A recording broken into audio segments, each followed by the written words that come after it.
Hi viewers, welcome to our channel.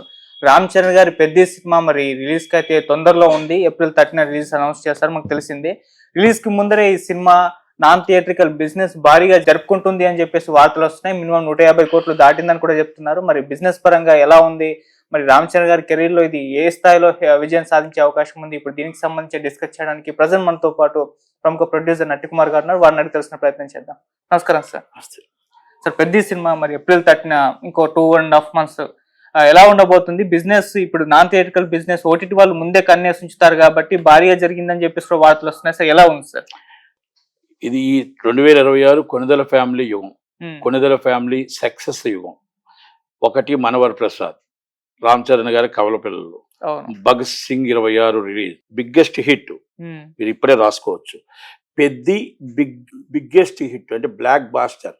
అంటే రంగస్థలాన్ని ఆయన records ఆయనే బదులు కొట్టుకుంటాడు, ఇంకొకరు బదులు కూడా ఆయన రికార్డ్స్ ఆయనే బదులు కొడతాడు. ఎందుకంటే అంత నేపథ్యంలో ఆ సినిమా తీస్తున్నారు. అంత ఒక సాంగ్స్ అవ్వచ్చు, ఇంకోటి అవ్వచ్చు, రామ్ చరణ్ గారి కష్టం అవ్వచ్చు, బుచ్చిబాబు గారి కష్టం అవ్వచ్చు, సుకుమార్ గారి మార్క్ అనేది ఈ సినిమాలో కనబడుతుంది. సుకుమార్ గారి మార్క్ అని మీరు ఎందుకు అంటున్నారు? బుచ్చిబాబు గారి మార్క్ అంటే సుకుమార్ గారి శిష్యుడే బుచ్చిబాబు. ఎందుకంటే ఒక ప్రాణం పెట్టి సినిమా చేస్తున్నాడు. హీరో గారు కూడా ఎలాగైనా ఆ సినిమా మనకు రంగస్థలం కంటే బాగా రావాలి, ఇంకా బాగా రావాలి, గురువుని మించిన శిష్యుడు అవ్వాలి అని ఆయన యాక్టింగ్ కూడా డిఫరెంట్. అంటే అభిమానులకు ఏం కావాలి, ఎలా కావాలి అనేది ఒక కష్టం, అంటే కష్టపడి ఆ సినిమాని ప్లాన్ చేసి చేస్తున్నారు. Director and hero and producer is కమ్యూనికేషన్స్తో మంచి హిట్ ఇవ్వబోతున్నారు. అది ఆ హిట్ కూడా కనివిని ఇరిగిన బ్లాక్ బాస్టర్. కనివిని ఇరిగిన అంటే మనం రంగస్థలం ఎంత పెద్ద హిట్ చూసామో అంత పెద్ద హిట్.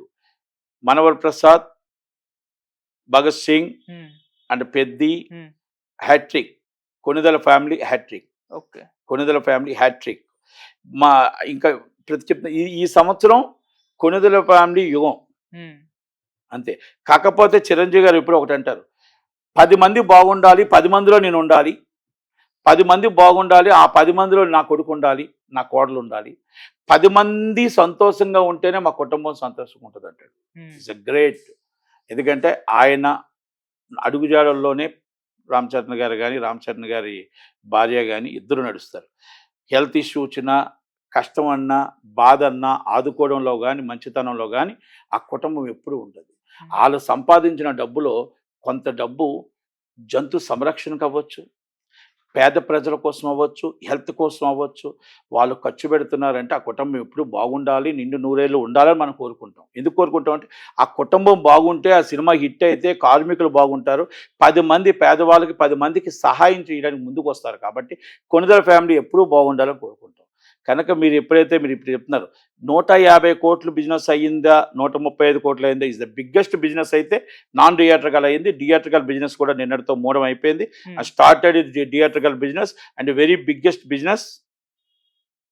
వాళ్ళు బిగ్గెస్ట్ బిజినెస్ చేయడానికి ఒక్కొక్క ఏరియా నుంచి 6 డిస్ట్రిబ్యూటర్లు రెడీగా ఉన్నారు.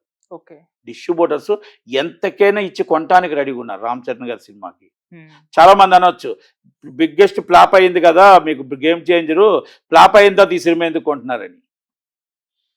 అక్కడ ఫ్లాప్ అని మీరు అనుకుంటున్నారు, అది మంచి హిట్ అని మేము అనుకుంటున్నాం. ఎందుకంటే అప్పన్న క్యారెక్టర్ అవ్వచ్చు, ఒక ఎన్నికల కమిషనర్ క్యారెక్టర్ అవ్వచ్చు, ఒక డిఫరెంట్గా ఆయన యాక్టింగ్ నా భూతో నా భవిష్యత్తు.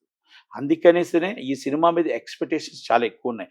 అందుకే డిస్ట్రిబ్యూటర్లు కూడా ఒక ఏరియాకి 6-5 పోటీ పడుతున్నారు, ఇంక్లూడింగ్ నేను కూడా. అంటే నేను కూడా ఉన్నాను దాంట్లో. ఎవరికి వస్తుందో అదృష్టం తెలియదు, ఎవరికి వస్తుందో ఆ హిట్ తెలియదు. ఎందుకంటే మనవర్ ప్రసాద్కి నాకు అదృష్టం కొద్ది నాకు హిట్ వచ్చింది, అలాగే నాకు కూడా వస్తుందేమో ప్రయత్నం. మా పవన్ కళ్యాణ్ గారి సినిమాకి కూడా నేను లైన్లో ఉన్నా, కానీ ఎవరికి వస్తుందో అదృష్టం చెప్పలేము.